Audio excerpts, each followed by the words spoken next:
Hello, everyone, and welcome to Slash Film Daily for July 26th, 2017. I'm Peter Serkis. On today's show in the water cooler, we'll be talking about what we bought at Comic-Con and what we wish we could have bought at Comic-Con. In the news, we're going to be talking about Andy Serkis' Jungle Book movie, who has gotten cast as Barbie, the running times for Infinity War and Thor Ragnarok, and Bradford Oman, who's going to be joining us, did a trailer breakdown for Thor Ragnarok, and he's going to share some things that you might have missed from that trailer. And in the mailbag, we're going to answer a question about the remaining leftover scraps of the summer movie season. So all that and more in this episode. With me now is Bradford Oman, who you know as Ethan Anderton on SlashFilm.com. How's it going, Brad? It is going good. I am still recovering from Comic-Con. Yeah, you flew into LA and we drove down to San Diego and we drove back, and you stayed in LA for a night and then flew back to Chicago. Yeah, and I'm my body. I mean, I had done D23 and then this. And my body feels like it's in pieces. It's falling apart. Yeah, it's even though it's a convention full of nerds and geeks, it's kind of, physically taxing merely because of all the lines you have to stand in, and yeah, it's ridiculous. Yeah. And let's face it, I'm not an active guy, Brad. I'm sitting at home in front of a computer most of my days. So standing in lines and walking around in the heat and the artificial humidity of the nerd sweat is pretty tough. And there are plenty of people who are in great shape that I know who are still tired and taxed after Comic-Con. So yeah, and not to complain about what we do, because what we do is the great. I love it, but watching these panels and having to basically turn what you're seeing into text instantly, and like not be able to enjoy it, like it taxes your mind, not just your body. So. Anyways, let's get into it. Let's get into the water cooler, because we've already talked about what we saw at Comic-Con and what the footage and what we liked the most out of what we saw. But we haven't talked about what we bought. And I got a couple emails from readers asking what we bought. So I wanted to get into, what did we buy at Comic-Con, Brad? What did you buy? Well, one thing that we both bought, which didn't think that we were going to get our hands on, which is really cool, was Scott C, also known as Scott Lava, released his first ever 2-pack of action figures inspired by... Actually, let's rewind. Scott C is this artist who we featured many times on SlashFilm.com. He does this series called Great Showdowns, which pairs up, usually a bad guy and a good guy from a movie, and it's painted in this watercolor, unique style that is... very unique to what Scott does. Yeah. And now he came out with his first action figure release. Okay, now go. So it's a 2-pack of a showdown that he's done before between Dr. Peter Venkman and Slimer from Ghostbusters. And it had an extremely limited run. There were only 50 of these that were available. And we got in line to get into the exhibit hall to try and get one, and weren't sure if we were going to be able to do it. Thankfully, the booth that had the figures was at the end of the hall that we entered in, and we got there and we each got one, no problem. And it was seriously the number one thing that I wanted. It was expensive, but I was willing to pay the money for it because it was just the thing that I wanted the most. Yeah, you are a huge Ghostbuster fan, so I mean this means a lot to you. I'm a big fan of Scott C's Great Showdowns. I have a whole wall dedicated to prints of the Great Showdowns, and I have actually a couple originals. So it was good to get my hands on this. Another thing that I have been looking for a while, and I was hesitant to buy off eBay because you don't know who you can trust, is one of my favorite comic books right now is the Brian K. Vaughan Fiona series Saga, which is a sci-fi series by Image Comics. And I have always been reading it on Comixology on my iPad, so I don't have any issues. And I've never collected, really, issues of comics. I mean, I guess I did when I was a kid. But I've always been I wanted to have, like, a number one issue of something to hang on my wall. And I thought Saga, is a beautiful cover. So I wanted to get that, and I was able to find one on the show floor. Actually, I was able to find a couple, and Brad was with me. I haggled down some guy on the price, but I still spent a lot on Saga #1. And when I brought it back to the condo and showed our managing editor Jacob, and I told him how much I spent on it, he says, "I have that too. You know how much I spent on it?" And I was like, "How much?" And he was like, $2. So it made me feel like a fool because this issue came out like just a few years ago, probably like 4 or 5 years ago. But it's great, and I'm looking forward to putting it on my wall somewhere. What Peter, else did you pick up? Is that the most you've dropped on a single item on the Comic-Con show floor? Oh, that's a good question. Huh. I would say probably, yeah, I would say yes. Yes. I don't think I've spent more than that on the Comic-Con show floor. If Sideshow was selling stuff on the show floor, there has been times where I've seen stuff on Sideshow's booth and have gone home and ordered it. Not that I have a ton of Sideshow stuff, but I have a couple things. Like I have a District 9 gun, which I saw at Comic-Con, and I ordered it right after. But yeah, I think that's the most I've spent. So right on. What else did you pick up, Brad? I was lucky enough to get my hands on one of Mondo's offerings. They had a new vinyl of the Hot Fuzz soundtrack with artwork by Jock, and it's one of the limited run, which is a Cornetto chocolate swirl vinyl. I think there's only 1,000 of these that they were selling, and I was able to get my hands on one, and I wanted it really badly, A, because I'm a huge Edgar Wright fan, and I love collecting unique vinyl, but B, I already have the Shaun of the Dead Cornetto Strawberry Swirl vinyl. And so as long as they were keeping this going, I wanted to have the complete collection. So hopefully, whenever they have an anniversary for The World's End, I will be able to get my hands on what I assume will be the green mint Cornetto Swirl vinyl whenever that comes out. See, that's smart because I love Jock's artwork on both of those, and I didn't buy the 24x36 posters because they're huge, and I just don't want to dedicate the wall space to them. But I wish I had bought the vinyls because I could hang those on my wall, and that would be, a lot more space conscious.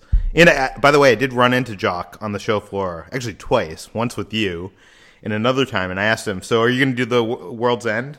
And he was like, "No." I was like, "What?" He was like, "No, just kidding. I'm probably." Yeah. He has to. It would be so upsetting if he didn't do it. Yeah. Elsewhere on show 4, I bought an InGen T-shirt that features Mr. DNA, and I bought the Godfather board game from Simon, which I had pre-ordered on Amazon, and they had it in stock weeks before I was going to get it, so I bought it there. And quickly, I've been in kind of a custom artwork kick. I have a lot of prints, but I don't have a lot of originals. And two of my favorite artists were on the show floor. Katie Cook, who she kind of does like these illustrations for children's books. You might know her if you've seen the Star Wars from A to Z book, which features like on each page, it's like, D is for droids, and it has like a bunch of droids. I'm not sure if you've seen that, but that's her. And I always see her on Artist Alley. I always love going through Artist Alley, and she's always doing custom painting for $10. She'll do a custom painting for you. It's small. It's on like a really small card, and you got to wait over an hour for it. But I got a custom painting of me, my girlfriend Kitra, and our French Bulldog Pixel. And the other thing is I commissioned one of my other favorite artists, Patrick Ballesteros. I think that's how you pronounce it. He's famous for doing these like 25-cent heroes. It's like these like movie characters like but as kids. And I kind of came up with this idea of it would be cool to have some of my favorite directors as kids, like hanging out, shooting like a Super 8 movie together. And I gave him a list of directors. I gave him a list of, I think, about 6 directors. He narrowed it down to 4, and he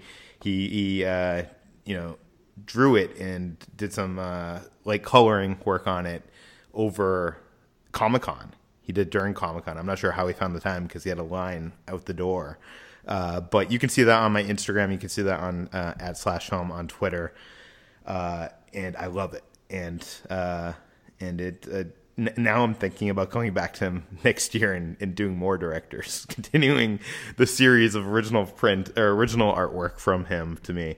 Was there anything else you bought that was cool? Yeah, we went to the Leica experience, which we actually got to go to before Comic-Con even started. And they had some cool memorabilia there from their movies, Coraline, Paranorman, The Box Trolls, and Kubo and the Two Strings. And one of the things that they had there that I wasn't expecting was they had some copies left of the limited edition Coraline vinyl, which has the pink and blue swirl that makes it look like the doorway that Coraline goes into to go to the other side.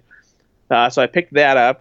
And then Diamond Select Toys also had 2 Ghostbusters exclusives at the convention this year. Their Vinnie Mates line, they had a toasted Stay Puft Marshmallow Man and a glow-in-the-dark Slimer. Each of those, they only are making like 2,000 of each, I think. So I was able to pick those up as well. Well, that is cool. We should move into the news because we're already 10 minutes into this thing. Well, hold on. Wait. Hold on. Let's do the because I like this question. Oh, yeah. Actually, yes. I'm sorry. We had a question. And the question is, this was another email I received.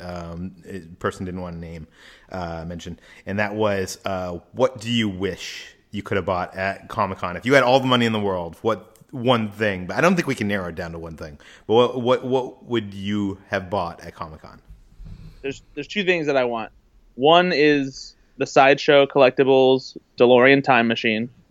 It is an incredible... And by the way, that's by Hot Toys, but yes. So, and that's incredible. The second one because they've already produced the first one. This is for part 2, and it has the the wheels that convert and the Mr. Fusion. So it has like a bunch of updates on it, and I need it. I'm not sure where it can fit in my room, but I need it. What else? I would find a place. The other thing is a similarly sized, incredible vehicle collectible. The toy company Blitzway just came out with their 6th scale Ecto 1 from Ghostbusters that actually fits the 6th scale figures that they came out with not too long ago. And it is a gorgeous collectible. It has amazing detail in it. It is shiny and sharp. The figures look so cool inside of it. And the figures themselves, it's the first time I had seen them in person, look amazing too. The likeness of the actors is unbelievable. And so if I could get the Ecto 1 and have all the figures with it, that would just be like, if that was the only Ghostbusters collectible I could buy for the rest of my life, I would probably be happy. And you say similar in size. It's like 3 times the size. That thing is gigantic. I think the only reason it's bigger is because that kind of car in real life is bigger than the DeLorean. Yeah. And I love how the Ecto packs, slide out just like in the movie on like the gurney kind of thing in the back. That is really cool. We don't know the price on that, and I'm sure it's going to cost a lot of money. Things I saw on the show floor. EFX is going to be producing the Darth Vader helmet from Force Awakens. So, the crushed, burnt Darth Vader helmet. I didn't see that. Yeah, it was on the show floor. They didn't have a price for it yet, but if you remember, Star Wars or Lucasfilm launched this thing called Prop Shop, which they were selling that and a bunch of other stuff. Props made from the movie, made by the people that made the props from the movie. That shut down like quickly. Not many people got the stuff they even ordered, and now EFX is like picking up the slack, and they're actually going to fulfill the orders. And that was one of the things I always wanted. So I don't know what the price is going to be from EFX, but it looks cool. Yeah, Another thing I want is Hot Toys is making a life-size Baby Groot with I think it's 3 different replaceable heads, variety of arms. I mean, he's only like a foot tall or whatnot, but it would be cool. I love life-size stuff, and that one is one of the rare life-size things that could fit in my collection and not take up that much space. And lastly, I would say Sideshow has the statue of Thanos from Infinity Wars. From the comic, I should say. So he has the armor on, and he has the Infinity Gauntlet, which the gems are glowing, and it looks super cool. And entered to put my name in to win it. I haven't heard anything back, so I probably am not going to win. But I'd like to buy it, but I'm kind of hesitant. I might want to wait until the movie comes out and see that, Thanos is not one of the worst bad guys in Marvel history before buying it. But it looks so cool. He's sitting on his throne. I'll leave a link in the show notes. Did you have anything else that was on your wish list? No, I think that pretty much covers it. That is it. What's the likelihood that you'll actually buy any of this? Honestly, I would really like to look into how much it's going to take to get the Ecto 1, because between when it comes out and now, I will probably be able to get each of the 4 Ghostbusters figures. And so if they have a payment plan, I might be able to work it out, because I don't know if I can pass up on that. That's the best Ecto 1 I've ever seen. I'm afraid the shipping on something like that is in the hundreds of dollars alone. But yeah, I don't know. Who knows? I don't know. Okay, let's move on to the news. First up in the news, there's another Jungle Book movie. It was actually made at the same time, or maybe even before, Jon Favreau made his Jungle Book movie, and it was made by Andy Serkis. And honestly, I thought this movie was never going to come out, because I keep on hearing about it. Andy Serkis keeps on talking about it, but we've seen nothing from it. But Serkis assures us that it's coming out. And by the way, I saw a person on our Twitter feed said that they got invited to a test screening of it, and it has now the name Mowgli. Is that Mowgli Tales from the Jungle Book, and it's directed by Andy Serkis. But anyways, in our story, which Jack Drew wrote for slashfilm.com, has some quotes from Andy Serkis that he gave to Screen Rant, and he basically explains that this Jungle Book is much different. That they're using performance capture, Jon Favreau didn't. Theirs is was shot on location with real locations in South Africa. That the actors played animals as opposed to just voicing the animals, which Jon Favreau did, and that their one is going to be darker and more closer to Kipling's world in the books. So he thinks it's going to be, a lot different than what we saw in Jon Favreau's The Jungle Book. I'm not sure there's, an audience for 2 Jungle Book movies out there, but if he seems to say that this is not really going to be a kid-friendly Disney kind of movie, if it is dark enough, maybe it'll be what do you think? I'm kind of mixed. I'm not necessarily clamoring for a new Jungle Book movie, but I'm also fascinated by the kind of work Andy Serkis does with motion capture, and how he's gotten other actors to do incredible motion capture work as well. So there might be something fascinating to see here, at least as far as how they pull off the effects and shooting it on real location. But they also have some good cast there. Benedict Cumberbatch as Khan.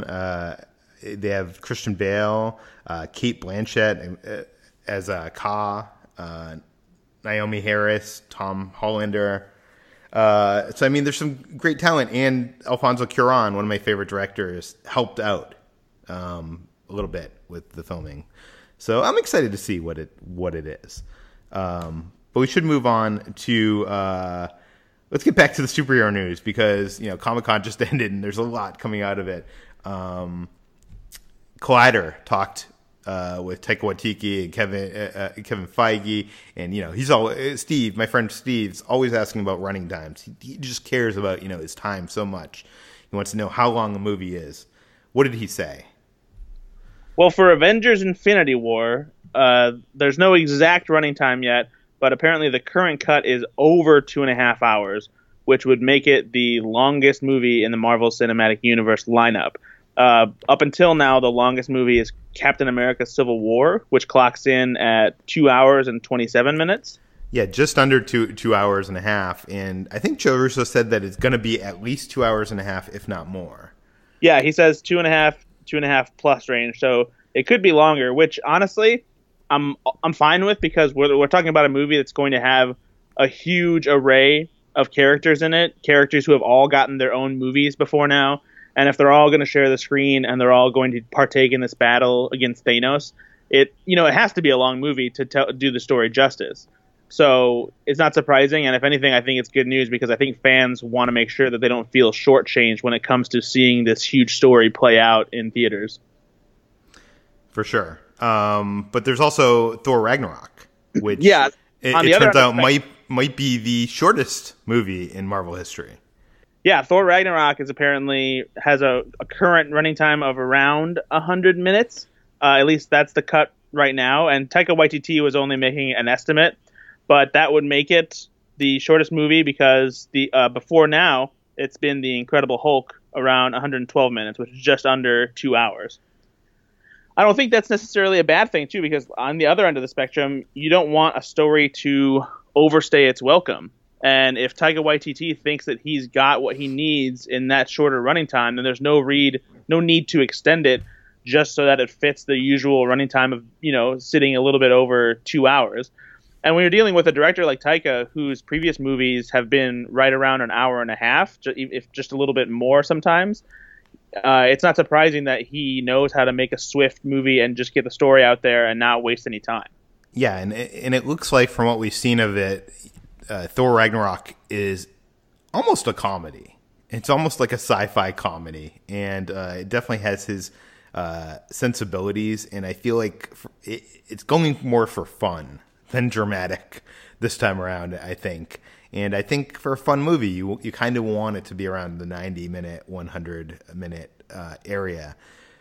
On the other side of the spectrum, what you said about Avengers Infinity War, this movie looks like a sprawling epic. I mean, we know that one scene has a few dozen heroes in one scene alone. I'm not sure how you're even going to service all these characters in this one story, and 2 hours and a half sounds almost short to me for what this is. But we already know that this is, for all intents and purposes, the first half of a larger story, even though they're not calling it part 1, part 2 at this point. But let's move on. Barbie has been cast. Originally, Amy Schumer was set to play Barbie in Sony's movie, and it now seems like Anne Hathaway is in talks to play the toy character turned live action. I had been hearing about this for a while. I think I told you this over the weekend before it broke, that Anne Hathaway was in talks to play this role. I just couldn't report it. I don't know. I'm not saying Schumer was a good choice for this, but I don't think Anne Hathaway is a good choice for this. I don't think I know this. What do you think about this, Brad? What is Anne Hathaway a good choice for Barbie? I'm really not sure. Anne Hathaway is a great actress. I don't want to take anything away from her as far as how she can become a character and the different roles that she's done. But there is something about her that just doesn't feel like it fits this kind of mold. Amy Schumer casting kind of made sense because she's a pretty comedian, obviously. And even though it's easy to change this kind of detail, she's blonde and she fits the profile of a Barbie that's not supposed to be just like this flat out supermodel kind of person who fits in the expectations of what you think a girl should be. And we should say this: the script follows a woman who slowly awakens to the fact that she doesn't fit in this perfect land of Barbies, and right. she likes, just like the other Sony movies, Smurfs and emojis. She journeys to the real world and discovers that she's unique as an asset because Sony just tells the same movie over and over again, and it's a fish out of water tale in the vein of Big and Enchanted.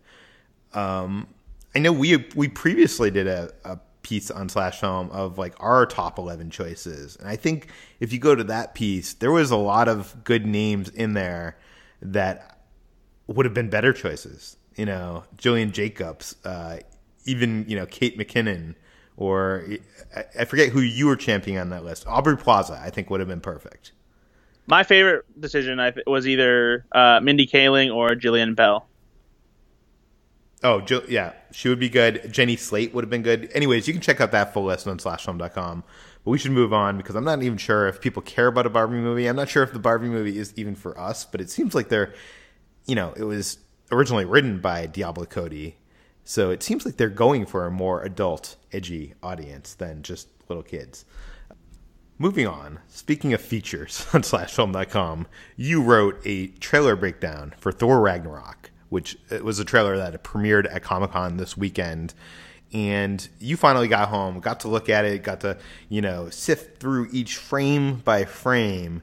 I sat next to you while you were doing it, and you were, putting some heavy work into it. And when you do that, we get to speculate, we get to notice, things on the side of the frame that people might not notice, whatnot. What did you find? What are some of the coolest things that you might have found that people watching the trailer just casually might not have noticed? That might not be gigantic spoilers. You can definitely glean some story details here, even though it's not entirely clear how everything will fit together, but it's possible to start piecing together certain things that are going to happen and how things will unfold.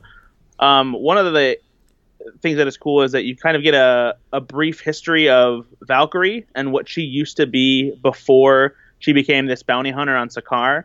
Valkyrie is a character played by Tessa Thompson, and in comics she's this Asgardian warrior. She's very powerful. She's sort of a companion to Thor in a way, and how strong she is and how respected she is. So it seems kind of strange to see her on a planet like Sakaar as this bounty hunter who, doesn't seem to be necessarily respected or anything like that. But you get to see, in what appears to be a flashback, her riding on the back of a flying horse with a whole bunch of other warriors just like her, flying towards Hela, the goddess of death, played by Cate Blanchett. And it seems like there'll be some part of her history where maybe she fought Hela and they didn't win, because the previous teaser trailer had a shot of her and some of the other warriors falling out of the sky with their horses. And so it seems Hela might defeat them. Maybe Odin banishes her or something for failing Asgard, and so she holds a grudge against the city, which may also feed into why she captures Thor and takes him to the Grandmaster as a gladiator contender. So I think that we're going to see an interesting dynamic with her and her history with Asgard and how that affects her relationship that will unfold with Thor. Something else that was interesting to note is that you see a couple shots of Loki and Thor and Hela flying through the Bifrost. And it seems like that might be how Thor and Loki end up stuck on Sakaar, because Hela is flying through the Bifrost right behind him, and you see a shot of her knocking Loki off whatever path they're on. And so I wonder if she, in an effort to keep them away from Asgard, knocks them out off course, and that's how they end up on Sakaar together, albeit in separate positions, since Thor ends up as a gladiator contender and Loki ends up sitting in the Grandmaster's skybox. For sure. Well, you can read Brad's whole article on Thor Ragnarok, the whole trailer breakdown, which I think, was 3,000 something words or something. It's a lot of words. It's a lot of words, but it's also a lot of pictures. So don't let it scare you. If you want to see some pictures, just look at the pictures. You can do that as well. But let's move on to the mailbag. Mitch from Maryland asks, with summer movie season drawing to a close, if you could only see 2 new movies for the rest of the summer, out of those not yet released, which 2 would you see and why? My picks would be, well, it's interesting because he doesn't say, he says out of the movies that haven't been released. He doesn't say the movies that we haven't seen. And we've definitely seen some movies that are coming up, like Ingrid Goes West and Brigsby Bear. And those would be on my list because I know they're good movies. But I'm assuming he means movies we haven't seen. So I would have to pick Atomic Blonde and The Dark Tower. Atomic Blonde because I saw that action scene that everybody's talking about. It's like this one take wonder of an action scene, and it's, if you saw what they did in John Wick, it's like that on crack. It's awesome. Saw that at Comic-Con, and that totally sold me on the movie. I need to see that movie. On the other side of the coin is The Dark Tower, which looks terrible, but it seems like it's going to be one of those movies like The Mummy that you have to see to be part of the conversation. It's 95 minutes, but it's based on, a book series that's, can't even fit on my bookshelf. And our friend Jermaine, who used to write for Slash Film, was at the Dark Tower party at Comic-Con, and they had a photographer taking pictures of, people in front of the Dark Tower, and the photographer was telling them to act scared of the Dark Tower, when the whole story about the Dark Tower is about a guy trying to get to the Dark Tower. So it seems like the people in charge of the party that's promoting this movie didn't even know what this movie's about. And I doubt that they're even going to show this early to press, so I'm probably going to have to pay to see it. And I will probably have wasted my money, but I want to see it. So Atomic Blonde and Dark Tower, what are your two? I'm actually right there with you as far as Atomic Blonde is concerned, because I was also extremely impressed by... They only showed us half of this incredible action sequence that takes place in a stairwell, and Charlize Theron is just kicking major amounts of ass. It's an incredible action sequence, and I can't wait to see what the entire movie offers. But for me, my other movie that I was pick is Logan Lucky, which is Steven Soderbergh's new movie. It's a heist comedy, almost like a redneck Ocean's 11, if you will, with Channing Tatum and Adam Driver teaming up with Daniel Craig to pull off a heist at a NASCAR race. And so I think it looks hilarious, and I think it just looks like a fun way to end the summer. So that would be the second movie that I would pick to see. Yeah. And I'm not sure if I'm allowed to say this, but our own Jack Giroux saw that movie and loved it, or really liked it a lot. So that I don't know what that means, because he also thought Bright looked amazing. So I'm not sure if his taste in movies is always one that is I agree with. But I always like reading his stuff. So that does it for today's episode of Slash Film Daily. Brad, where can we find more of your work? Slash Film, also on your podcast. What's your podcast? Yeah, my podcast is called Go Flick Yourself, Flix. And actually, the day that we're recording this, I'll be heading out soon to go record a special live episode for what will be our 50th show. So that's going to be a fun one to listen to. And you can also find me on Twitter at Ethan_Anderton. Well, thank you for joining us. As always, you can subscribe to Slash Film Daily on iTunes, Google Play, Overcast, Stitcher. Go to daily.slashfilm.com and you can get links to all of those. Please, if you like the show, go to iTunes, leave us a review, rate the show. That helps get us out there. Tell your friends, share this on social media. As always, to send a letter to the mailbag, just shoot us an email at peter@slashfilm.com. It goes to me. Hopefully we'll use it. If we use it, please include your name and general geographic location like Mitch did, and you'll be mentioned on the air. We can't get to everything, so I apologize if we don't respond back to you or we don't use your question.